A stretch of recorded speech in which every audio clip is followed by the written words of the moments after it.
Se você acompanha Jujutsu Kaisen, então você já sabe que a Maki Zenin simplesmente quebrou o sistema do mundo Jujutsu. Mas deixa eu te perguntar uma coisa, você realmente entende por que a Maki se tornou tão absurda assim? Ou melhor, o que precisou acontecer para ela chegar nesse nível? Porque não é só força, não é só treino, e definitivamente não é sorte. Tem muita coisa nessa história que passa batido, principalmente envolvendo o clã Zenin, a Mai e o Toji Fushiguro. E hoje eu vou te explicar tudo isso da forma mais simples possível, então já fica comigo aqui até o final. Fala galera, beleza? Hoje a gente vai falar de uma das evoluções mais insanas de todo Jujutsu Kaisen. Porque a história da Maki não é só sobre ficar forte, é sobre alguém que foi tratada como lixo a vida inteira. Desde criança, o clã Zenin já deixou bem claro, ela era um erro, uma fracassada e alguém que nunca deveria estar ali. Principalmente porque, diferente de todo mundo, ela não tinha energia amaldiçoada. E no topo disso tudo tinha ele, Naoya Zenin, a própria personificação do desprezo. Mas o Naoya não odiava só a Maki, ele acreditava que o mundo simplesmente não foi feito para alguém como ela vencer. E tudo começa com algo que definiu sua existência desde o nascimento, a restrição celestial. Esse é o mesmo fenômeno que transformou Toji Fushiguro em um monstro, e no caso da Maki, isso aconteceu porque ela nasceu junto com a sua irmã gêmea, a Mai. No mundo de Jujutsu, os gêmeos são tratados como uma única entidade, então isso segue uma regra simples, troca. Algo é tirado para que outra coisa seja levada ao extremo. No caso da Maki, ela foi privada completamente de energia amaldiçoada. Em troca, ela recebeu um corpo sobre-humano. Mas para o clã Zenin, que valoriza o poder acima de tudo, isso não era um presente, era mais uma vergonha.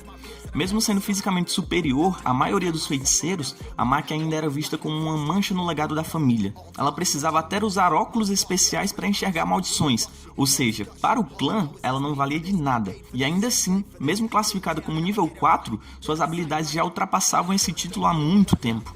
Até o próprio Satoru Gojo reconhecia que ela merecia algo muito maior, mas o sistema nunca permitiu isso. E é justamente por isso que Maki tomou uma decisão. Ela não quer só sobreviver, ela quer liderar. Ela quer se tornar a chefe do próprio clã Zenin.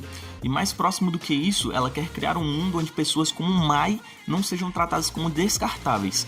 Só que esse sonho ele teve um custo muito alto, porque enquanto Maki escolheu sair e lutar, Mai ficou para trás, sozinha lidando com o peso do clã. E do ponto de vista dela, isso parecia abandono. Enquanto Maki corria atrás da liberdade, Mai era forçada a viver uma vida que nunca quis. Treinar, lutar, se encaixar, e isso cria uma ferida entre as duas. Mesmo assim, Maki segue em frente e vai para a escola de Jujutsu em Tóquio, que ela encontra alguém que mudaria tudo, Yuta Okkotsu. No começo ela via ele como um problema, alguém fraco, instável, um peso. Mas conforme eles convivem, ela percebe algo diferente. Yuta acredita que sua existência só machuca os outros, que seria melhor desaparecer. E isso toca diretamente na Maki, porque ela sabe exatamente como é viver sendo tratada como alguém que não deveria existir. A diferença é que ali, pela primeira vez, alguém entendia ela. E sem perceber, esse vínculo começa a crescer. Mas como sempre a paz não dura, para GG Akutami, a guerra declarada por Geto coloca tudo à prova, e ali Maki enfrenta um mundo completamente oposto ao dela, onde o poder vem das maldições, enquanto ela luta apenas com o próprio corpo. Ainda assim ela continua avançando, e isso fica ainda mais evidente no evento de Kyoto. Fisicamente, Maki já estava em outro nível, ela dominava o combate, derrotava adversários com facilidade, só que o verdadeiro conflito dela não era externo, era uma conta com a própria Mai. E quando as duas finalmente se enfrentaram, o que vem à tona não é só força, é dor. Mai revela que nunca quis essa vida, que tudo que ela queria era que Maki tivesse ficado. E ali pela primeira vez, Maki entende o peso da sua escolha. E ela pede desculpa, mas também deixa claro, ela não poderia viver sendo presa naquele mundo. E isso fortalece ainda mais o seu objetivo. Se ela não conseguir criar um lugar onde a Mai pertença, então aquele não é um mundo que vale a pena. E é aí que tudo desmorona. Shibuya foi o ponto de virada. Caos, morte, o colapso total. Ali Maki enfrenta inimigos muito além do seu nível e pela primeira vez sente o limite real da própria força, principalmente quando vê Toji, não como uma história, mas como realidade, um homem que representa tudo o que ela poderia ser, e naquele momento fica claro, ela ainda não chegou lá. Mesmo sobrevivendo, Maki sai de Shibuya diferente, marcada por dentro e por fora, mas o verdadeiro ponto de ruptura vem depois, quando o clã Zenin decide eliminá-la. Ela cai em uma armadilha e junto com Mai é deixada para morrer, e é ali que tudo muda, porque Mai entende algo que Maki nunca conseguiu aceitar, enquanto as duas existissem, nenhuma delas seria completa, então ela faz uma escolha. Sacrifica tudo para libertar a irmã, e naquele momento algo se quebra, ou melhor, algo finalmente se completa. Maki desperta sem limitações, sem divisão e sem amarras, e então destrói tudo. O clã Zenin, que a chamou de inútil a vida inteira, simplesmente deixa de existir, sem esforço, sem hesitação. Não é vingança, é um fim de um sistema.